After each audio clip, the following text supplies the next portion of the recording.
Rainbow Family Life Stories by Jodey Bateman.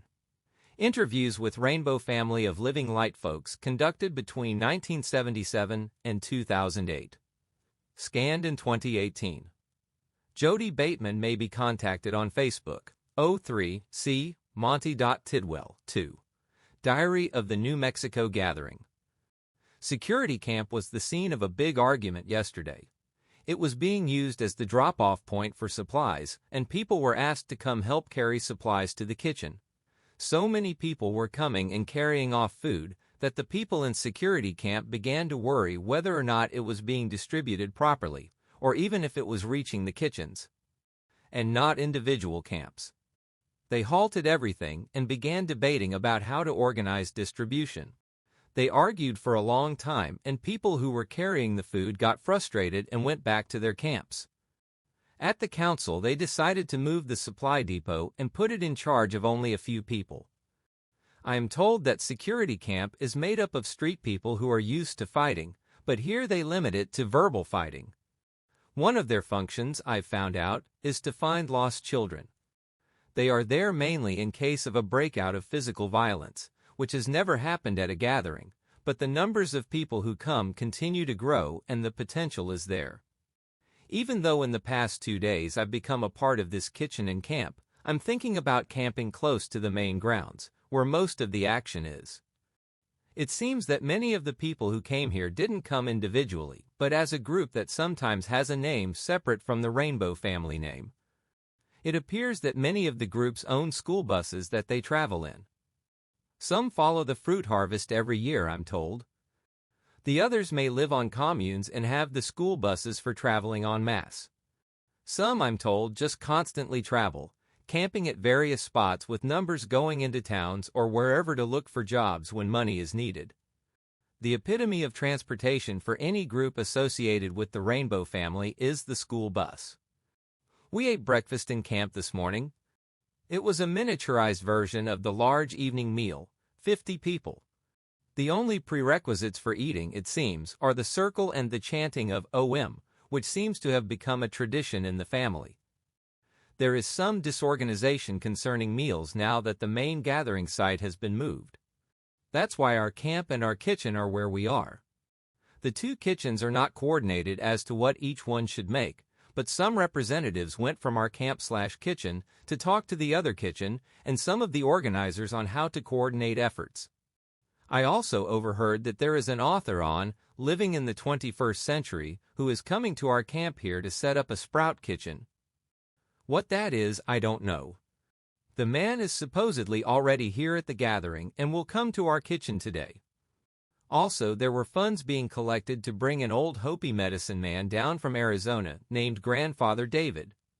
His adopted granddaughter is a member of the family, and she said he has wanted to come to the gathering every year to speak of the Hopi prophecy. This gathering is the closest one ever to him. He is blind and needs someone to go get him. There was almost a fistfight in our camp this morning after breakfast. Someone had a canteen missing and started making accusations of stealing, not directly to anyone. He was quite angry and was cursing loudly. A person who was trying to calm him down finally got angry and there was almost a fight. Many people became involved, and finally the threat was over after much talk of love, brotherhood, the curse of being hung up on materialism, etc. I volunteered to wash dishes this morning, and I have been doing that up until now. Saturday p.m. Dinner tonight was held in the new location. There will eventually be a circle of teepees around the central fire, but today there are only 3. Dinner was announced by Barry and Michael's son. Barry has a bull's horn, and Michael's son has a conch shell.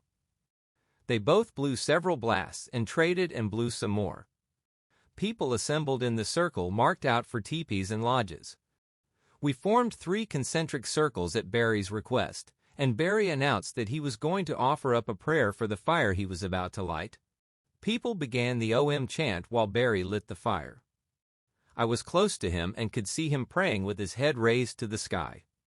Barry almost always wears a cowboy hat with several feathers in it, glasses, a long-sleeve shirt, a loincloth, and moccasins. The same leaders made announcements. It's becoming more clear as to who the real organizers are, who is trying to be a leader, and the members who just follow but who often assume leadership roles when needed. It was announced that tomorrow morning in the center circle there would be a work committee council to organize the things that need to be done. It's still quite a few days before the gathering date, but more people are arriving every day. The kitchens are organized now. The one I moved from today is now only for baking and sprouts.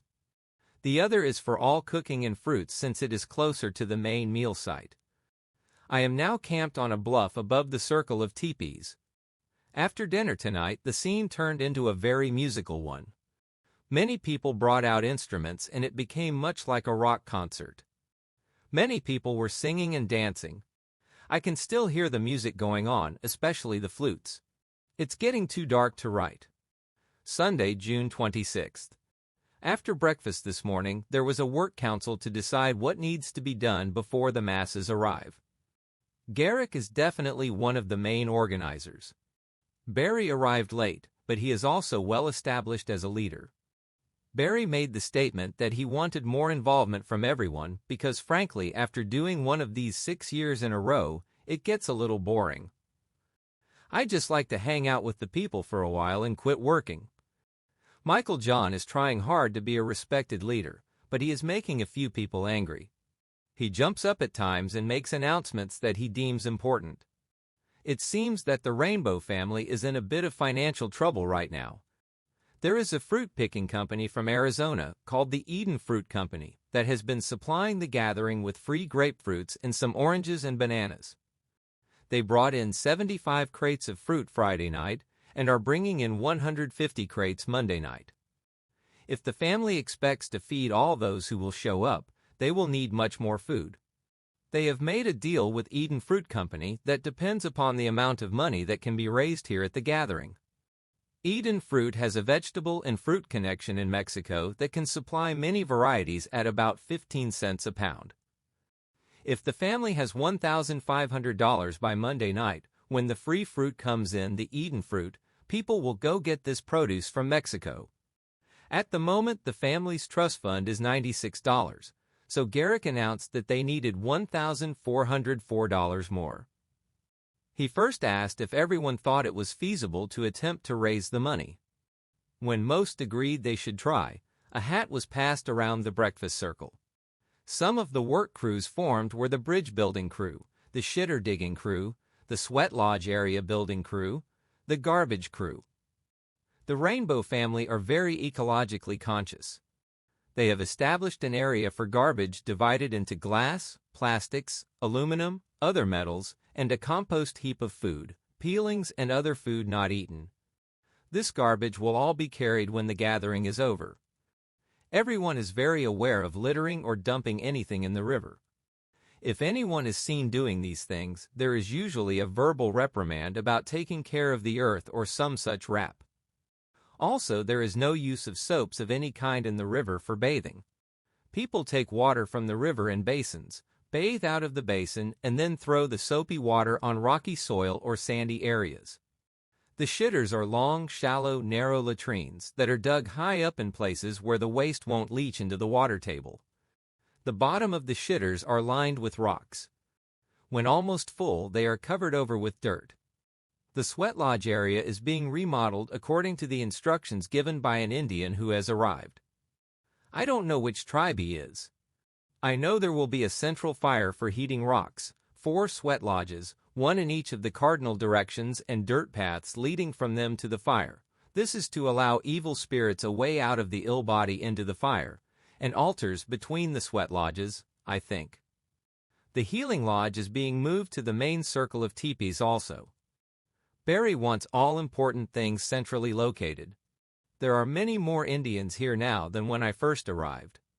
I've met Indians from the Aleutian Islands and all the way from Ecuador. There are many people here now who claim to be healers. I haven't met any personally, nor have I attended a healing ceremony or meeting. These will not begin to occur frequently until later. I just talked to Little Falcon, who used to work in a restaurant called Carnival Cafe out of Boulder, Colorado. This cafe supplied last year's gathering with kitchen gear, labor, and food. The cafe was closed early this year, but all the employees I've found are the people in charge of the main kitchen. Monday, June 27th. There is a spot in Burnt Corral Canyon set aside for mothers to bring their children while they are busy working or playing. There has been a daycare-type place at every gathering, and it's always called Kitty City. This spot has its own kitchen for the kids. Most of the children run around nude, and most I've found are very unabashed about approaching or talking to adults. Some are shy. There are many mother-child couples here with no father. I've heard 2 discussions in which the mothers were talking about who the father could be. It seems that once they have the support of the family, the importance of the father figure diminishes. The females with the family seem very strong-willed. At councils, they don't hesitate to speak their minds, and some are very assertive in organizing workforces or whatever. Most of them seem very much in the women's lib genre.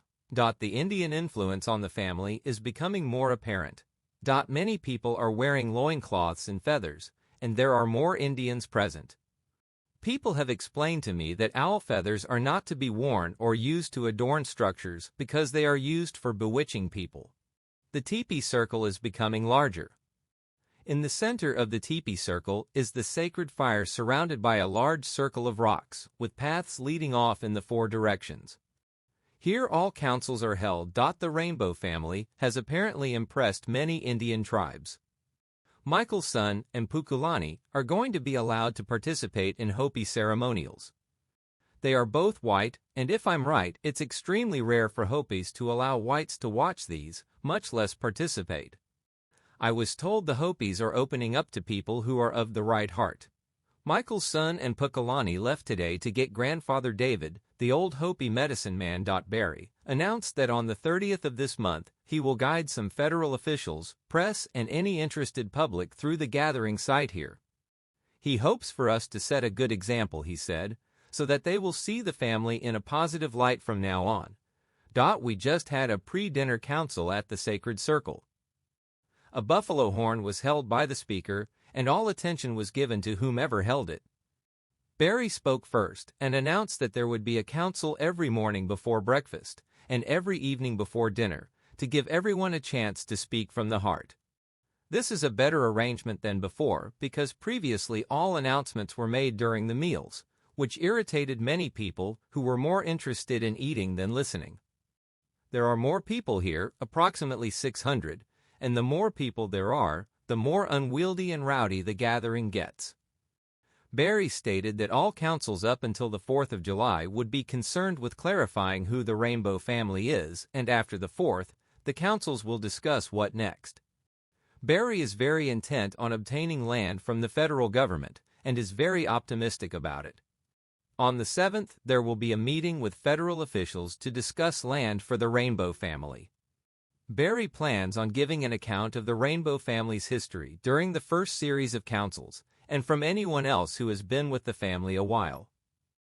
On the 4th, as he points to the highest mountain to the west, we will all council there and have a time of silence. Then the councils after that will find out who is serious about staying together as a united tribe, he says. Sunny, Barry's mate, not wife, spoke next. She is in charge of the medical facilities here. She announced a series of workshops to be held during the course of this gathering that pertain to healing. She demanded that the sisters here not be referred to as chicks or bitches, and also that no one use the terms mankind or brotherhood, but rather familyhood or other words like that. She also asked that God not be referred to as He, but simply be called the Great Spirit. The horn was then passed to John, who had brought it, and he told the story behind it. It seems that a brother was walking to the top of a mountain in Colorado to watch the sunrise. A ray of the sun lit up at his feet, and there lay the buffalo horn.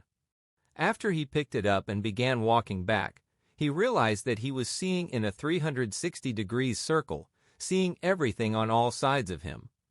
He gave the horn to John to bring home because he knew it was powerful medicine. The horn was then passed to Jodey, who began telling a story, but it began raining hard all of a sudden and the council was adjourned. Here I am lying in my crude shelter of wood and plastic, writing in the rain. Above me are Apache wall writings on the mesa, and below me very far is the main teepee circle. A very nice place to camp. Tuesday, June 28. An amazing event occurred last night. During the storm, lightning struck a tree on top of the mesa above the canyon. The crashing sound was tremendous, and many people saw it happen. At first there was no fire, but just a little smoke. It appeared to be smoldering, but controlled by the rain. Most of the people were at the evening meal site preparing to eat.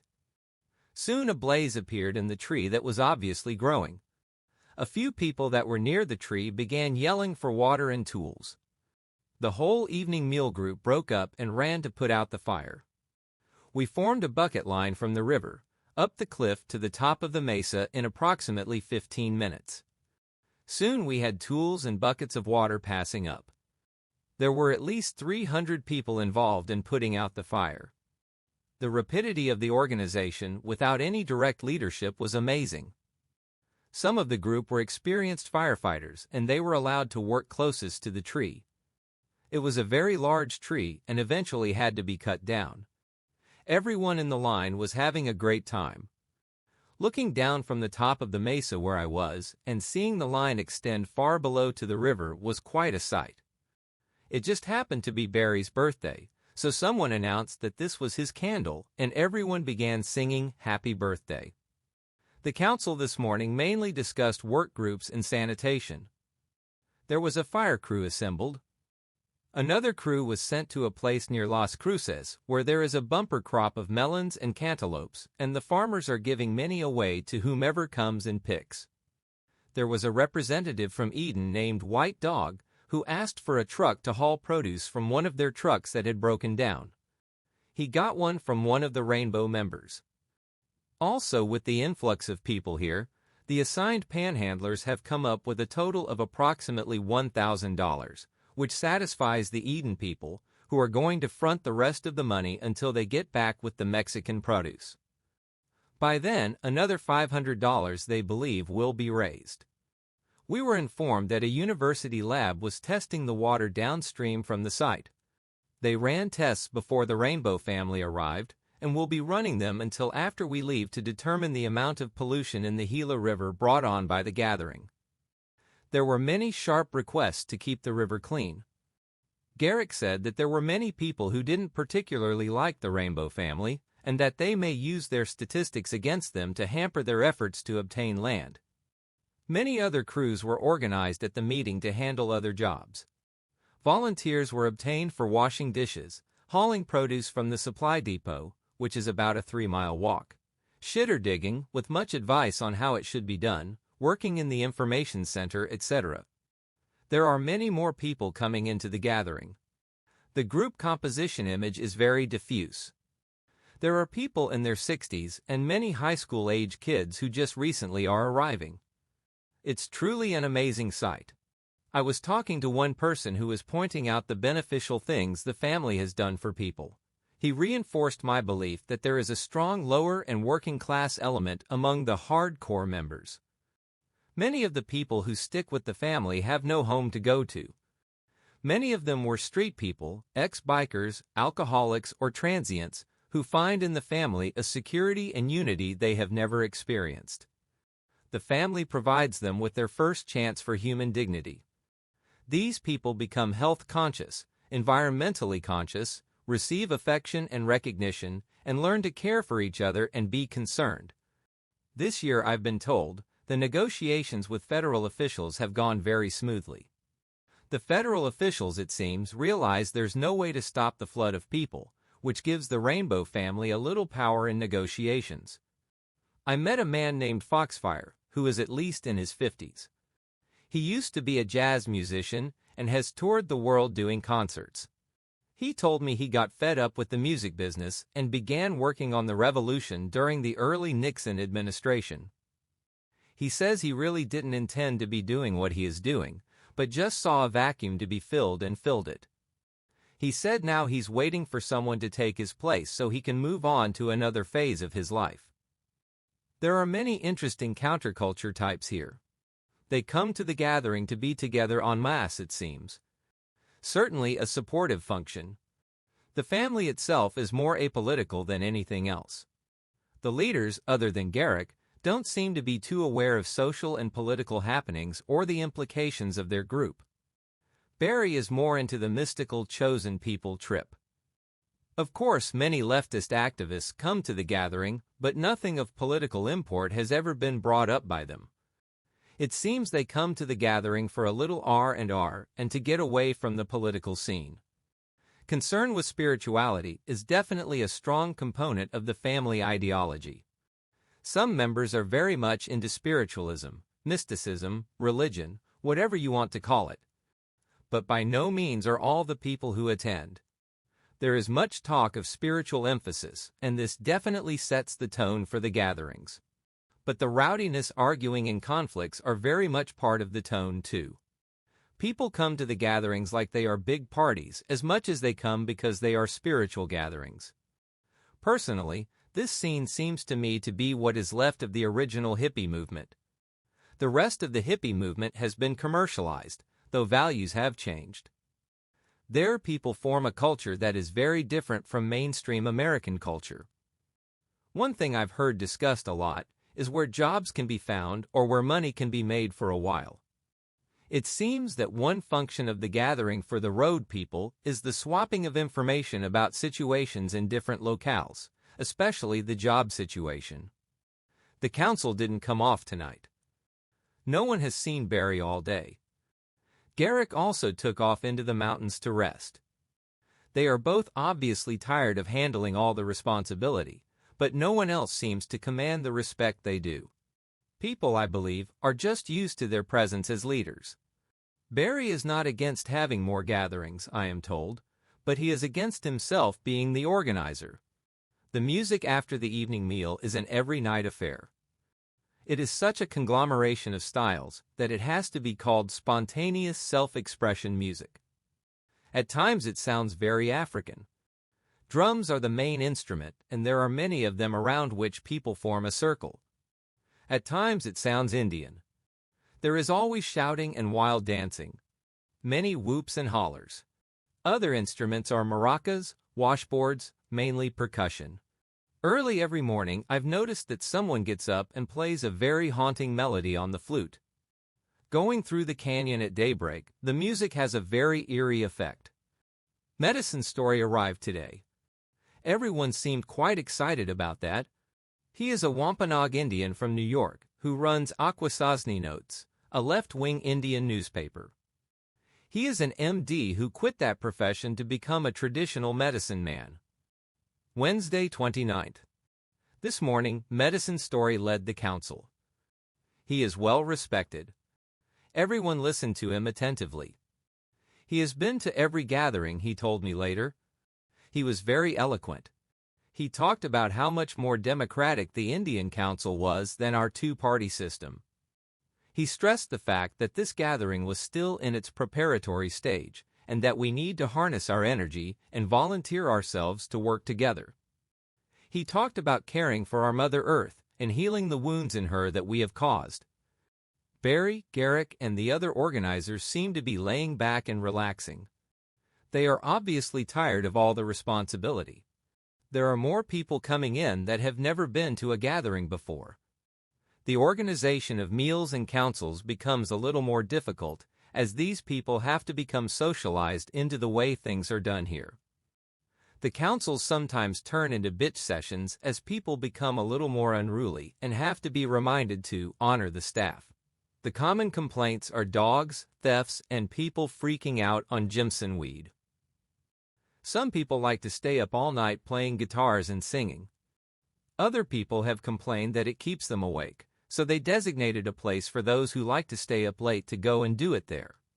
This is all bad writing, it seems, because it's been such a drawn-out day and it's now 3:45 a.m.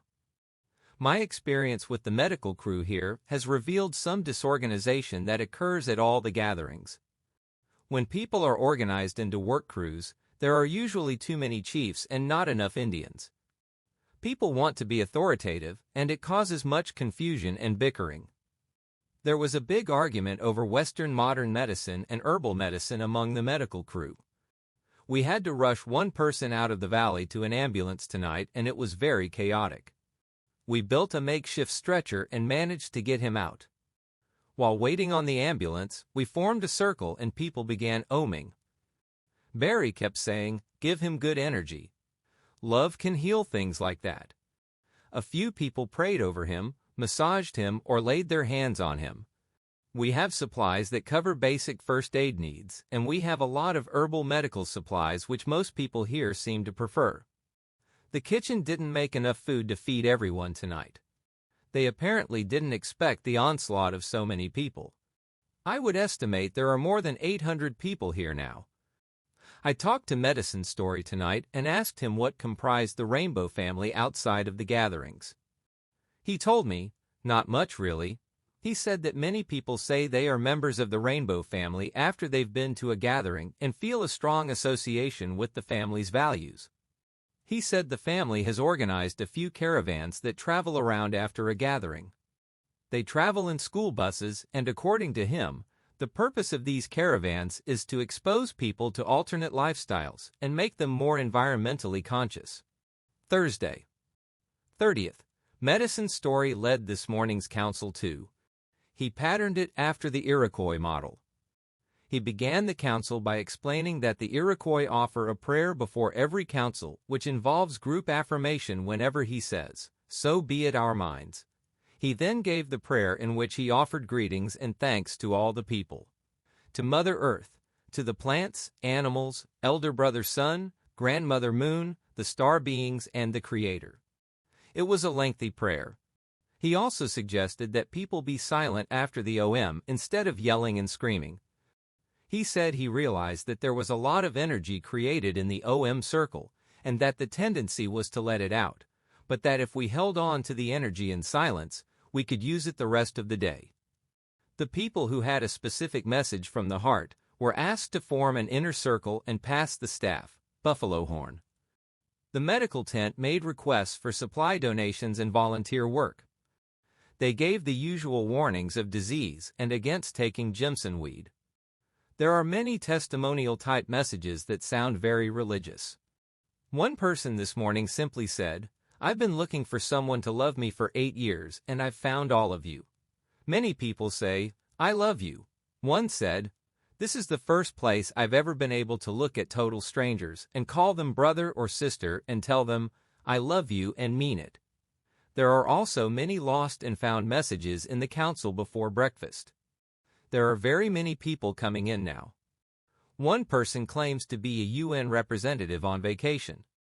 He came in wearing a suit and tie, which is a strange sight out here, and carrying a large UN flag. He wears a fez with a feather in it. One person came in this morning riding a bicycle. I don't know how he got it down here. The morale among the people who have been working on the site, I would say, is very high. Everyone is saying that this gathering is running smoother than any they've held, even though it seems disorganized at times. Medicine Story stressed that in the Rainbow family there are no leaders, that everyone was equal here and had an equal voice. Michael John got up and gave a vague, flowery speech about the gathering. The most common word used here is energy. He talked about the proposed caravan to look for land after the gathering and about sharing our vision.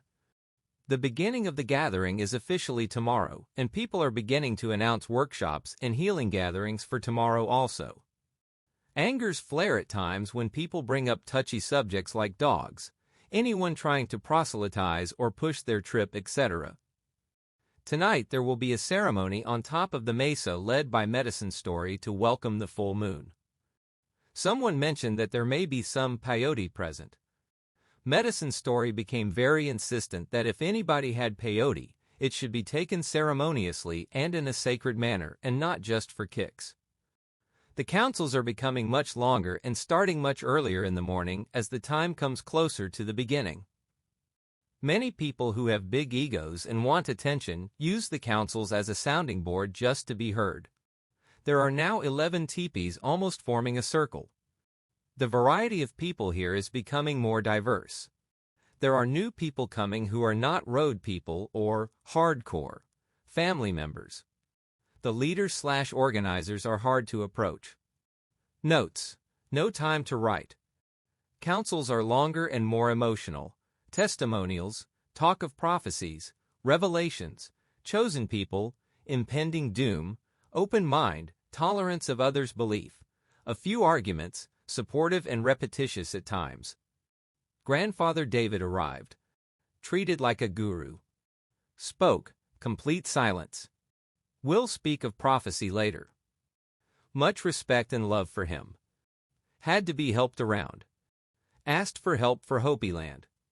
Received thunderous applause and yells. Garrick saw that the councils were getting too long. Suggested that the cooks blow the horn to end the council. Said, "We are a young tribe and we are learning to organize." He is a good organizer. Talked about passing the hat again for general fund, gas for shuttle truck, food, medical supplies, hospital bills, etc. We'll do it at dinner. Suggested also that we camp in groups to watch for lifters. Said these people haven't found a place inside themselves to share. Tonight I'm going to the full moon ceremony. The Hare Krishna people have arrived also. The councils are becoming hard to maintain. Many shouts and interruptions from people not speaking at times. Have to be reminded to respect the staff.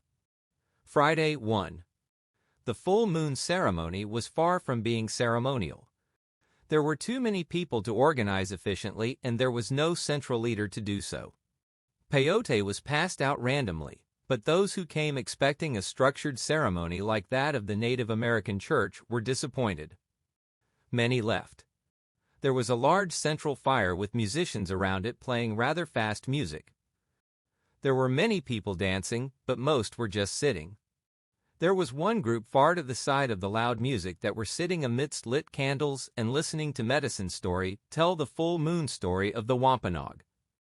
After the story, someone brought out some ceremonial pipes, flutes, that were on loan to him from a museum. These were very high-pitched and caused vibrations throughout the body to be felt. It was explained that these were healing vibrations that united the 7 chakras in the body. The council this morning resembled last night's. There were many speeches given that stated the rainbow family is fulfilling prophecies of the Indians and of revelations. Many emotional testimonials, much talk of impending crisis in our world, and that this tribe are a chosen people. All people at the council may not agree with all these things, but they listen respectfully.